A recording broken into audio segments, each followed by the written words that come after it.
The story begins on a snowy battlefield where a man stands over a mountain of fallen foes. He then turns around and finds a black-haired young man he calls Ash, looking quite surprised. The older man then questions why the other is there, as he was supposed to be on a subjugation mission. With a wounded face and a serious look, the dark-haired young man simply replies that he came to take him down. Hearing the threat, the blonde man keeps his expression calm and doesn't seem to care about the situation at all. The young man then accuses the older man of planning to use everyone and then discard them when they were no longer useful. His eyes burn with anger as he calls him father, confirming the two are related. However, the older man coldly replies that this is the purpose of someone, Quingless, and calls him a foolish son. And so we discover the name of our protagonist, Aster A. Elmheim, a young man determined to change his destiny. Next, we see the crest of House Elmheim, a noble family known for its immense power. As the greatest martial house on the continent, they have sworn to protect the royal family, and their leader is Lord Roderick. He is the sole possessor of the 7 wings in the kingdom and once saved young Aster from a blizzard on a whim. To repay this debt, the boy then did everything his father asked without ever questioning his orders. However, his life was not easy, and he was always looked down upon, as we see in his memory with a broken wooden sword. The other boys constantly humiliated him, telling him not to get cocky just for being there. The wing crest on his back was proof of magical power, but he was the only one in the house unable to use magic. Because of this, his own brothers cruelly nicknamed him Wingless to put him down. Despite all the scorn, the boy never gave up and continued to train tirelessly with his sword. The young man pushed himself to the limit, doing push-ups in the rain and dedicating himself to becoming stronger than everyone. He did all of this because he believed that one day, all his devotion would finally be rewarded. Going back to the past, we see the protagonist in a snowy forest with his companions. Suddenly, the young man hides behind a tree when he notices something strange approaching. Then he is shocked to see that his group has been surrounded and wonders if it's an ambush. Returning to the present, the boy questions his father about his loyalty being betrayed in such a way, but the Lord scorns him, saying that a tool shouldn't have expectations, and that his role is over. The young man's expression fills with hatred and resentment upon hearing his father's cruel words. With that, he charges forward with his sword, ready to attack the man who betrayed him without a second thought. The young man yells that he was a fool for believing in someone like him all this time. At that moment, he unleashes a powerful blow, calling himself a pathetic idiot for his naivety. However, the Lord is barely fazed by the attack and only receives a small cut on his face. Suddenly, 2 men appear and restrain the protagonist with chains of magical energy. They are his brothers, who attack him without mercy with their red, glowing swords. The black-haired young man cries out in pain as he is immobilized and wounded by the cowardly attacks.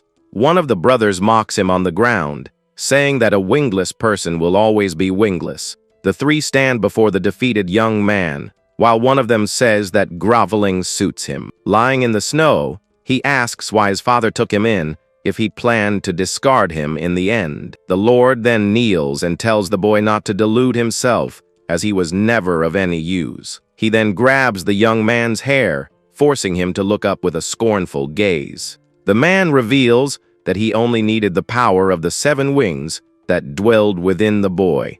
With a face full of surprise, the protagonist doesn't understand what the 7 wings are. The Lord then reveals that the boy's mother was very useful for his dark and selfish plans. He explains that she carried the seed that would serve his purposes to obtain more power. Desperate, the young man reaches out his hand in the snow, trying to stop him from leaving, but to no avail.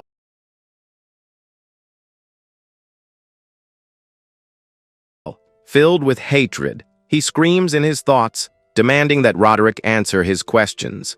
But the only thing the boy feels is the cold snow touching his nearly frozen hand. With a lost and hopeless gaze, he wonders if this is the end of his journey. At that, he questions the purpose of his life and what all his suffering was for. Suddenly, everything turns white and warm, and he wonders if he's in the afterlife upon seeing Snow. He is in someone's arms, looking confused and not understanding the situation at all. With wide eyes, the boy realizes this is not a dream, but reality. The little one wonders where he is as he continues to lie in the cold, unprotected snow.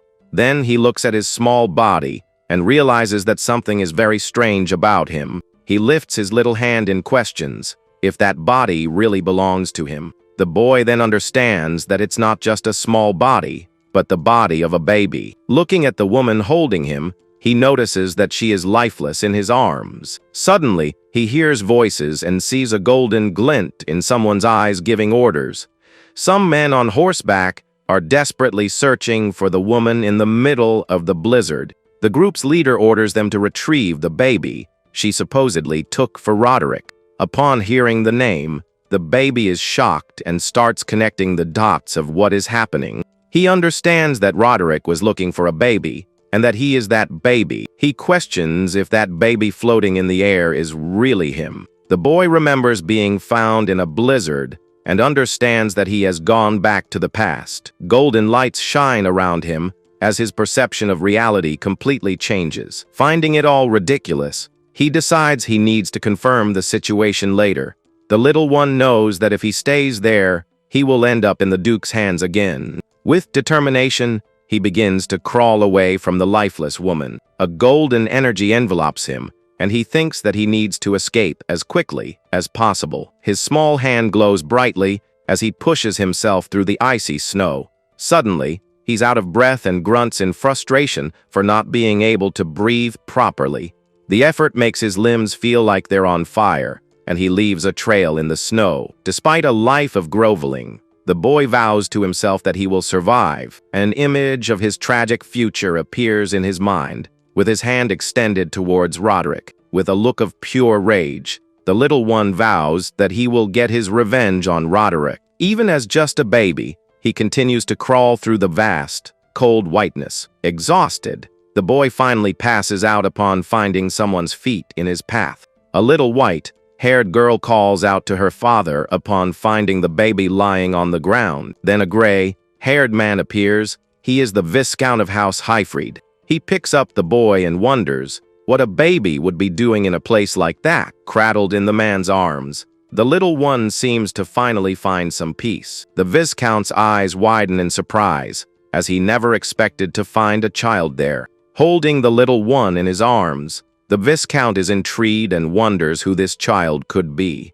He then notices the long trail in the snow and is shocked by the distance the baby traveled alone. Meanwhile, the little boy just sleeps peacefully with a very serene expression on his face.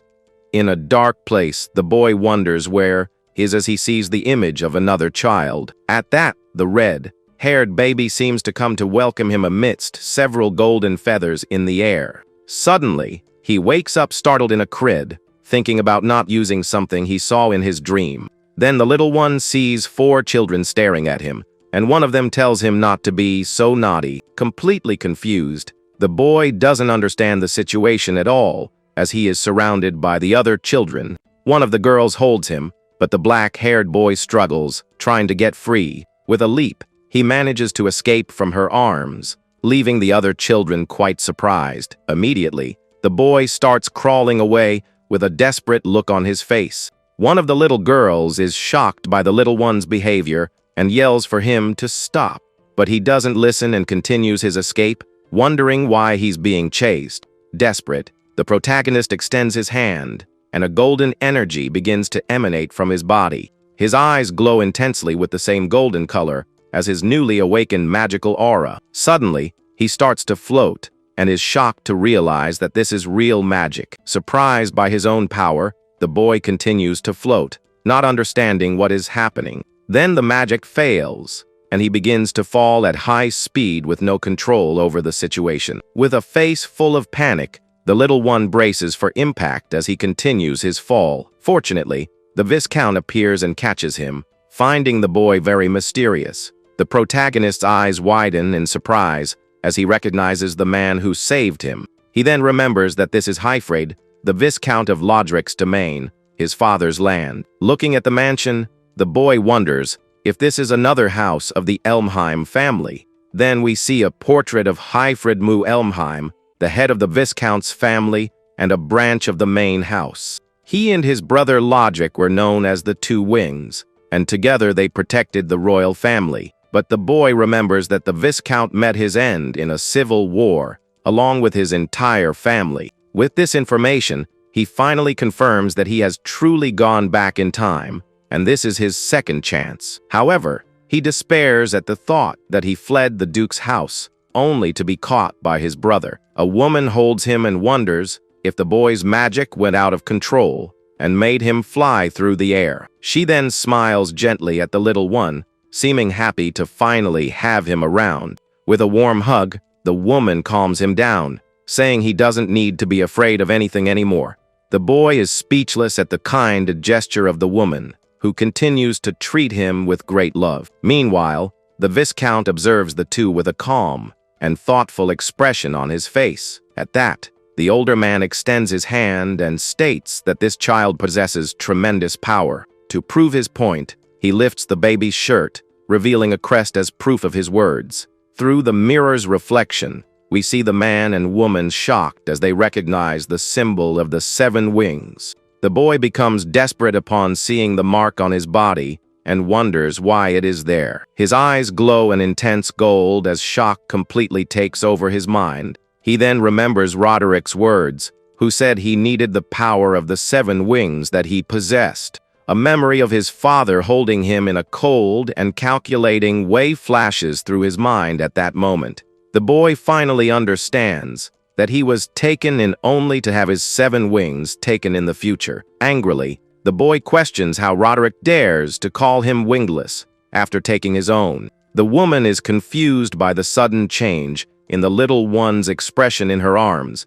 The woman then asks the Viscount what he intends to do with the child in her arms. Hearing the question, the little one thinks the situation is bad and he needs to act quickly. He knows his power cannot fall into the hands of the Elmheim family, as he needs it for his revenge. To the boy's surprise, the older man simply says that they will adopt him. This unexpected decision leaves the protagonist completely speechless and without any reaction. With a gentle gesture, the Viscount reaches out to pat the boy's head. Then he says that the boy is still a fledgling who cannot fly on his own and needs help. The older man promises to take care of him and assume responsibility until the day he can fly. The little one's eyes widen upon hearing the man's kind and affectionate words. Suddenly, one of the little girls falls to the floor after hearing the conversation from behind the room's door. The Viscount realizes that all the children were eavesdropping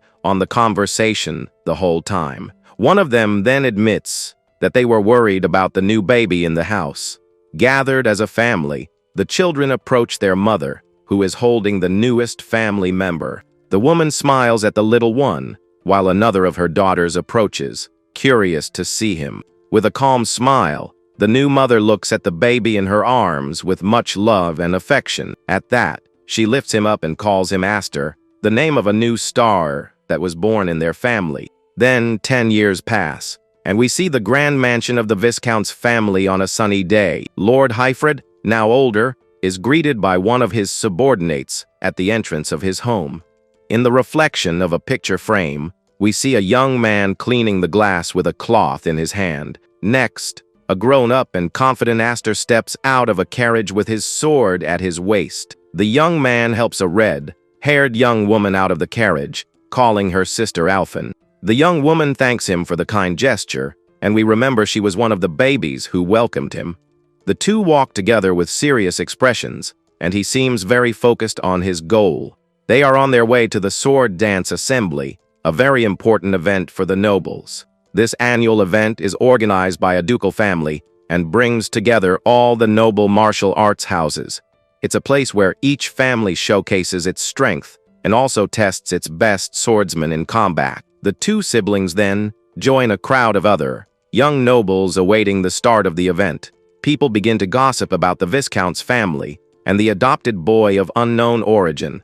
With malicious eyes, they wonder how much the Viscount's family plans to tarnish the Elmheim name. One of the nobles then points to the protagonist's back identifying him as the adopted boy. His sister notices the stares and tells the young man not to worry about the malicious comments. With a clenched fist, she states that in this place, the weak are always crushed without any mercy. The two stand side by side with determined looks, ready for whatever comes their way.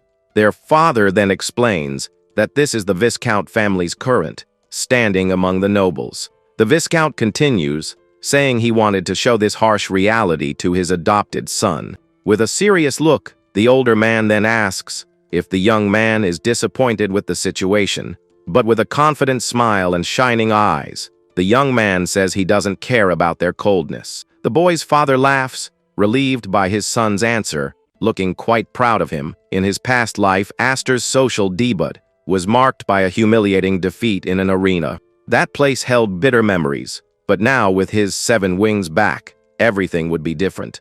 With his golden eyes shining brightly, he vows that this time he won't be humiliated by anyone. Then, the three of them walk towards the grand hall of the event, ready for what's to come. From one of the windows, 2 young nobles watch the arrival of the Viscount's family with disdainful looks. The black-haired young man feels the malicious stares but doesn't let them bother him. With firm steps, they continue on their way into the hall, ready to make their debut. With a confident smile, he tells himself that he will have a glorious social debut this time. In an era where knights reigned, strength was the most important thing for nobles.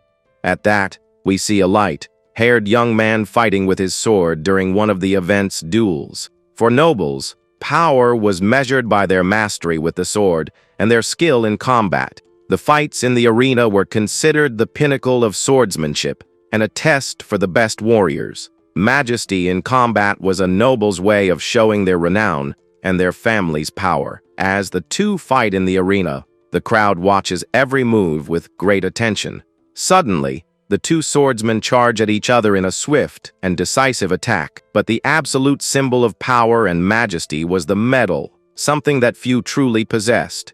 With a precise blow, the light-haired young man manages to disarm and defeat his opponent in the arena. The red-haired young man is in shock after being defeated so humiliatingly in front of everyone. The victor then raises his sword, displaying the symbol that represented strength and majesty. The shining mark on his hand was the medal, proof of his power and honor as a knight. Watching from a box, the Viscount's family comments that the place remains as oppressive as ever. One of the girls then says that now she understands why her other sisters didn't want to come to the festival. The protagonist remembers his past life and the bullies who humiliated him in that place. The memory of his crushing defeat at that same event comes rushing back to his mind. His sister notices the change in his expression and calls his name, looking worried about him. She then asks if the young man is nervous because it's his first sword dance festival, but he denies it and says he doesn't feel nostalgia,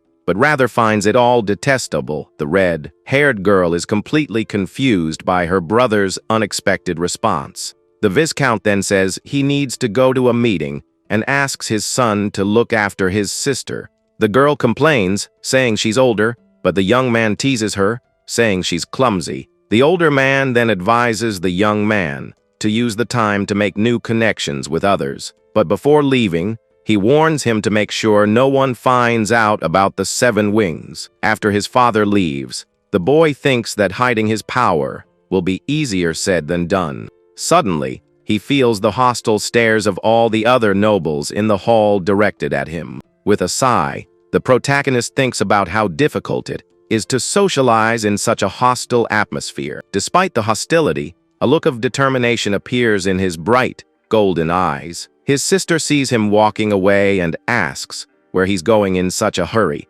Confidently, the young man just replies that he's going to make some friends around here. He then approaches a group of young nobles who are relaxing on a sofa in the hall. One of the red-haired boys notices him and rudely asks who the heck he is. Unfazed, the protagonist introduces himself and calls him Brother Dallas in a very calm tone. He then reveals his full name as Astor F. Elheim and says he is his younger brother. The red-haired boy is surprised, and the young man explains that he saw him from afar and came to say hi. Another noble then explains to Dallas that this is the boy adopted by the Viscount's family. With a hateful look, Dallas says that's why the other has the audacity to use the F in his name. The protagonist then remembers that Dallas and Brian are the ones who betrayed him in his past life. With this memory, he finds it pathetic that he once found the two of them intimidating. Now, in his eyes, they just look like children playing dress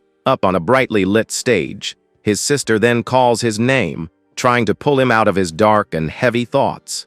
She then pulls him by the arm and tells them to leave, as he had already said his hello. Suddenly, the red-haired boy calls her by name, and she tenses up at being noticed by him. With a mocking smile, he asks if the girl is still hiding behind her father. He then invites her to join them, saying it's an order from the family's main house. But the young woman refuses and states that there is no master-servant relationship between the families. The protagonist stops her from leaving by holding her arm and asking her to wait a moment. With a firm hand on her wrist, he says that he's not finished talking with the others there. The black-haired young man then turns to the group with a serious and determined expression on his face. With a wicked look, the redhead asks if the boy knows something they don't. At that, he insults the girl's father, saying he was a knight who couldn't even protect the king. The noble continues, saying the man took the blame and had his arm removed by his own brother. He then finishes by saying he's glad he doesn't have a loser's blood in his veins. Angrily, the red-haired young woman yells at him to take back what he said about her father right now. Without a second thought, she throws her drink in his face and says she won't allow the insult. The young man insults her and says her father must be very disappointed to have a daughter like her. With a hateful look,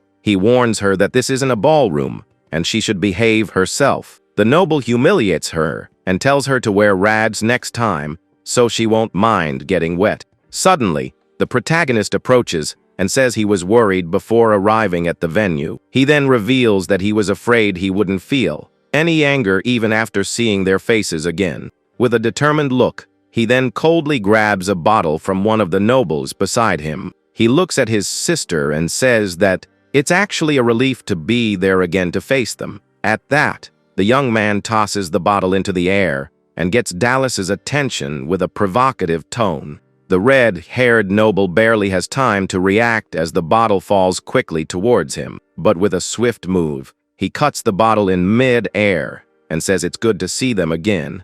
The noble is completely soaked with the drink and shocked by the young man's actions. With his sword in hand, he faces his adopted brother while the other desperately calls out to him. The young man then tastes the drink on his finger and realizes it was just grape juice. With a wicked smile, he says the drink is a perfect match for a spoiled noble like him. We go back 3 years in the past, where a voice asks the young man to hold on during a fight. One of his sisters cries desperately and asks if he's trying to hurt the others. The golden energy seems to go out of control and scares the little girls who are with him at that moment. The power of the 7 wings explodes dangerously, and he never imagined it would be so strong. The Viscount looks very concerned and wonders if that strength can truly be controlled. He then questions if the boy, and he himself, will be able to master that immense and dangerous power. Returning to the present, a guard runs into the Viscount's meeting room with bad news. The older man then asks what happened. As they are in the middle of a conference, the guard reveals that the children of the main family and the Elmheim branch are in a duel right now. Upon hearing the news, the 2 family leaders have very serious and tense expressions. Without a second thought, the Viscount gets up and rushes out of the room to see what happened. His daughter sees him and asks what happened that was so serious for him to be in such a hurry. One of the nobles from the main family smiles upon seeing the fight brewing between the young men. He then comments that a fight between brothers of the Elmheim house isn't something you see every day. The Duke and the Viscount observe the scene, and one of them thinks that depending on the outcome of the fight, other nobles also watch the situation with expressions of concern and curiosity on their faces. The Duke smiles wickedly and thinks that this festival could become quite chaotic soon. Hungrily, Dallas calls him a fool for picking a fight with the Duke's house like that. He then shows his 4-wing crest, proving that he's on a completely different level. With a scornful look, the redhead then demands that the protagonist show his own wing crest. The redhead then mocks the protagonist, asking if he's ashamed to show his crest. With a smug smile, the boy says that showing off with a simple pattern is embarrassing. Dallas is furious with the provocation and the audacity of the boy who challenges him without any fear. The young man then proposes that if he wins, Dallas will have to apologize to his sister. The redhead accepts the challenge, but says that if he wins, the other will become his dog forever. Without wasting time, Dallas charges with his sword, and the two begin an intense battle in the hall. The blades clash with force, and the protagonist manages to block the attack without much difficulty. The black-haired young man stands firm and focused as he holds his sword with great strength. Then Dallas uses the power of the 4-wing crest to strengthen his next blow with magic. A red aura envelopes his blade, and he unleashes a powerful attack against his opponent. Seeing the scene from afar, his sister screams his name, looking very worried about the outcome. Meanwhile, the Duke watches the fight with a smile and thinks that his son's swordsmanship is still immature, but he knows that the crest's magical power compensates for the lack of skill with the sword. He explains that the magic of one wing is like the flame of a small, very weak candle. Meanwhile, the magic contained in 4 wings is like an explosion of immense and destructive power. With a wicked smile, the redhead asks the boy where all his previous courage went. He then taunts him, asking if he didn't want to make him apologize for his words.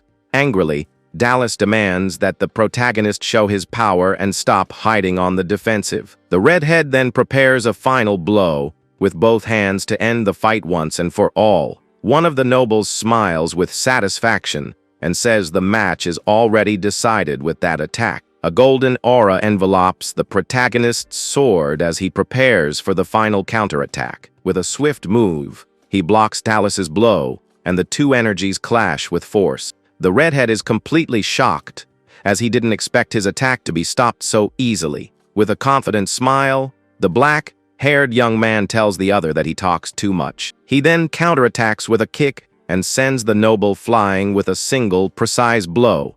The young man stands in a firm posture, his golden aura shining intensely around him.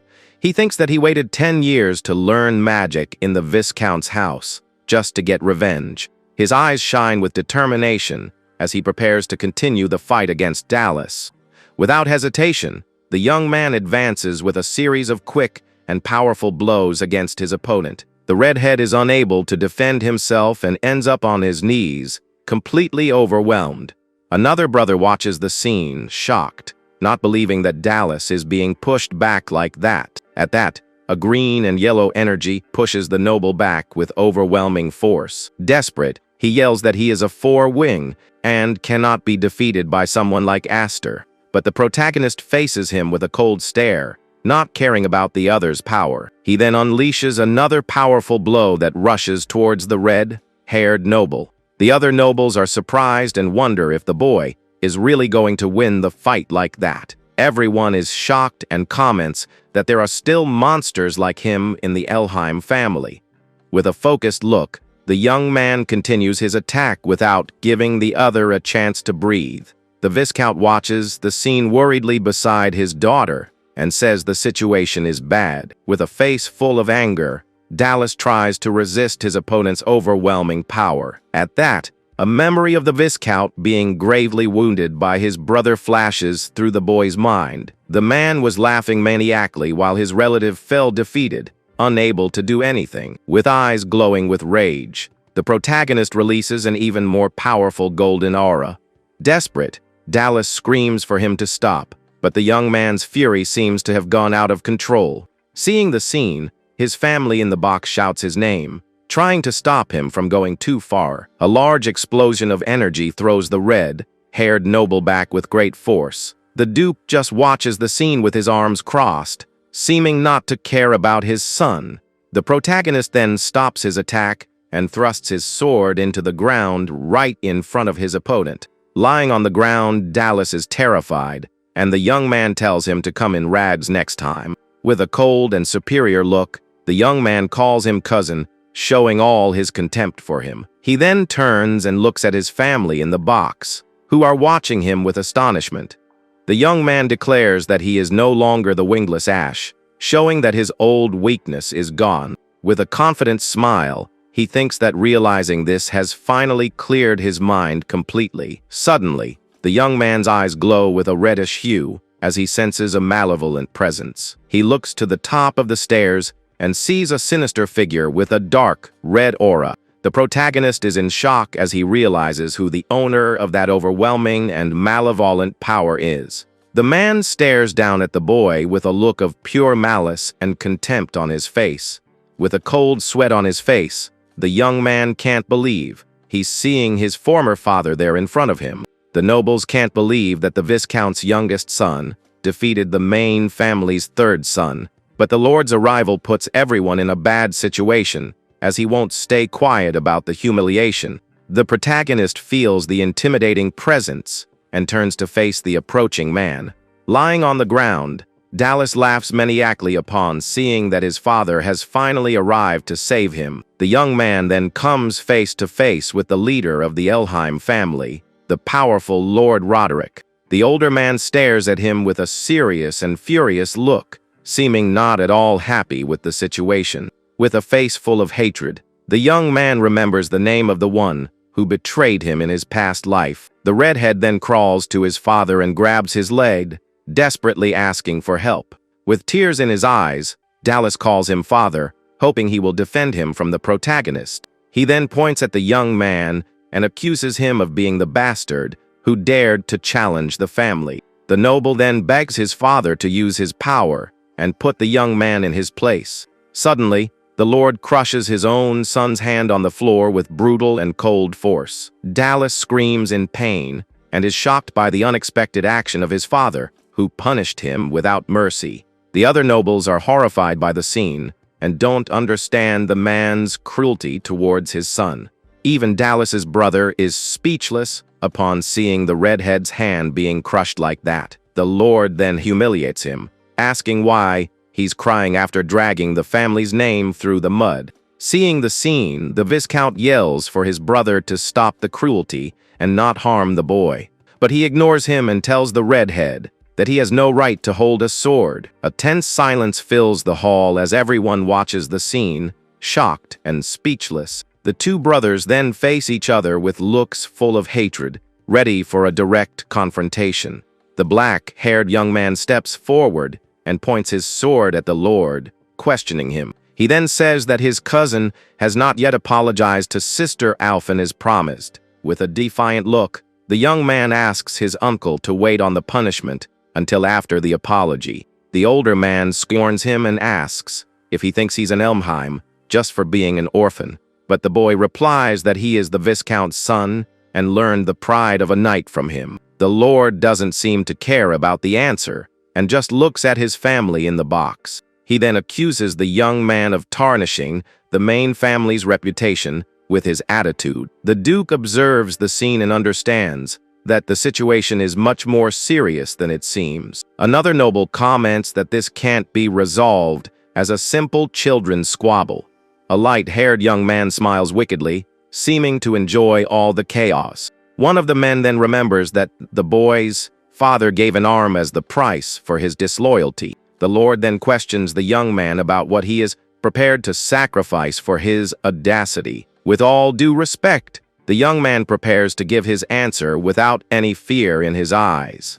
He says that it wasn't a squabble, but a duel to answer insults with his sword. The older man gets angry upon hearing the boy's defiant words. The young man then uses the Lord's own words against him and says he won't give up anything. Seeing the scene, Alphen becomes very worried about her brother, who faces their uncle without backing down. The light-haired noble finds it amusing and comments that the boy is only 10 years old. The Lord's eye twitches with anger at the audacity of the young man before him. He then understands the situation and draws his sword, ready for a confrontation with the boy. He then orders the young man to take his fighting stance for the duel. The protagonist is shocked, as he didn't expect to be challenged by the Lord. Suddenly, the older man charges forward with absurd speed towards him. The Lord's blow shatters the floor, creating a huge crater with the impact. His sister watches the scene,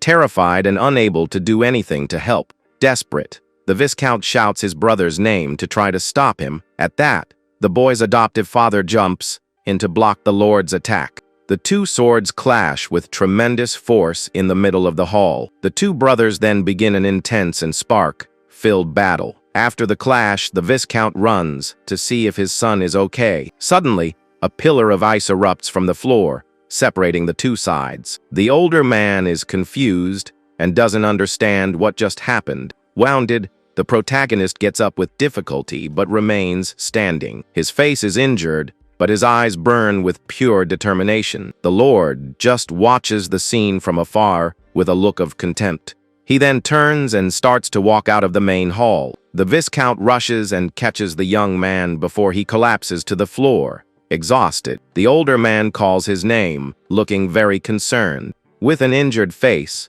the young man says he protected his sister and the promise. Moved, the Viscount praises him, saying he was magnificent in the fight. Roderick then turns and goes up the stairs without another word, with his son following right behind. Up there, one of the nobles comments that Duke resorted to a very childish move to resolve the situation. He says that if he let the boy win, the family's reputation would be in tatters, so it was a fair deal. Even facing the great lord, the young man stood firm and became a rising star there. The noble admits he was on the edge of his seat, afraid that House Elmheim would end up splitting in two. Then an older man says that an era of turmoil is approaching, with a storm that could divide the world. Meanwhile, the Viscount holds the wounded boy, and his sister runs desperately to help him in the hall. Sometime later, on a sunny day, we see several men training outside the mansion. Some knights watch the training with surprised expressions on their faces, looking impressed. At that, the protagonist trains with a wooden sword and manages to defeat his opponent without difficulty. One of the knights watching the fight is shocked by the young man's skill and says he's impressive. The black-haired young man remains focused on the training, and the man calls him Young Master Astor. Another knight comments that he has a lot of skill and is frightening for being only 10 years old. He then continues, saying that the young man crushed Lord Roderick's third son during the event. His friend smiles and says that this is a refreshing story because the main family has been oppressing them for a long time. While training, the young man thinks that he showed his strength and presence enough at the sword dance assembly. He believes this will silence the voices that mock the Viscount's house and call them a disgrace. But the young man knows that his real target is still the Elmheim family itself and his former father. That's why he wanted to test how far his power could go in that duel against Dallas in the hall. A memory of the fight against the Lord comes to his mind as he continues his intense training. With a determined look, the protagonist knows that at his current level, he cannot defeat Roderick. He thinks that the wing crest is just a measure of latent magical power, and he can't use all 7 yet. The boy knows that being born with the power is useless if he can't use it, calling it wasted potential. With a swift move, the young man continues his training and charges at his opponent with the sword. His eyes glow with an intense gold as he concentrates fully on the fight against the knight. With a precise blow, the protagonist breaks the man's sword and yells, asking who's next. All the other knights are already on the ground, completely defeated by the young man. Suddenly, a voice questions if he's up to no good again while watching the scene from afar. Then his sister Alphen appears and says he has no limits, but that their father is calling for him. The young man agrees and starts walking towards her, passing by the fallen knights on the ground. At that, the young man notices the clothes the girl is wearing and seems quite surprised by her choice. The young woman then turns to him and asks what's wrong with a curious expression on her face. He comments that it's a rare sight and asks if she didn't hate wearing that type of clothing before. But the young woman replies that everything needs balance and that he inspired her not to stay as she was. The protagonist is a bit confused by his sister's answer and doesn't understand what she meant. With a smile, she takes his training sword and says that when she gets back, he will spend a lot of time with her. The young man smiles at the girl's attitude, seeming happy with his older sister's determination. He then jokes and asks her to go easy on him in their next training session together. Sometime later, the boy knocks on the door of his adoptive father's office to answer the call. Excusing himself, he enters the room and finds the Viscount sitting at his desk, looking very serious. The young man then asks what the man needs, and he just tells the boy to sit down for a talk. Sitting on the sofa, the protagonist awaits his father's words with a calm expression on his face. The older man begins by saying that 10 years have passed since they welcomed him into the family. He continues and says he thought about waiting until the boy was a little older for this. At that, the Viscount places a ring on the table, and the boy asks what it is, shocked. The man then reveals that the ring is proof of the next head of the Viscount's house. With a serious look, he says he wants Aster to succeed him, leaving the young man with shining eyes. The Viscount explains that their house is in a very delicate position, and the young man already knows this. He continues, saying that even though they are a branch of the Elman family, they have their own territory to protect. With a serious look, the man says they can't leave the seat of the next head vacant forever. The young man then asks if his sisters agree with this sudden decision from their father. The older man replies that he will tell everyone at the Night Academy where he will find his sisters. The young man remembers his other sisters, Malfa and Kudo, and questions if they will also know the news. In his thoughts, the boy smiles and says they wouldn't be happy about it, especially Kudo. The adoptive father then explains that she dislikes him just for being born a boy with 7 wings. With that, the protagonist stands up and refuses the offer to become the next head of the family. He says he can't control his magic and almost hurt his own sister for being too immature. The black-haired young man states that nothing can convince an angry sister and that he's not ready. The older man just observes his son's attitude with a calm and thoughtful expression on his face. He then comments that the young man always made him doubt if he was really just an ordinary child. With a smile, the Viscount says he thought of the ring as a reward for the assembly and opens a box. But he continues and says that it seems the boy will prefer what's inside that box. The boy's eyes widen in surprise upon seeing the box's contents, and he wonders what it is.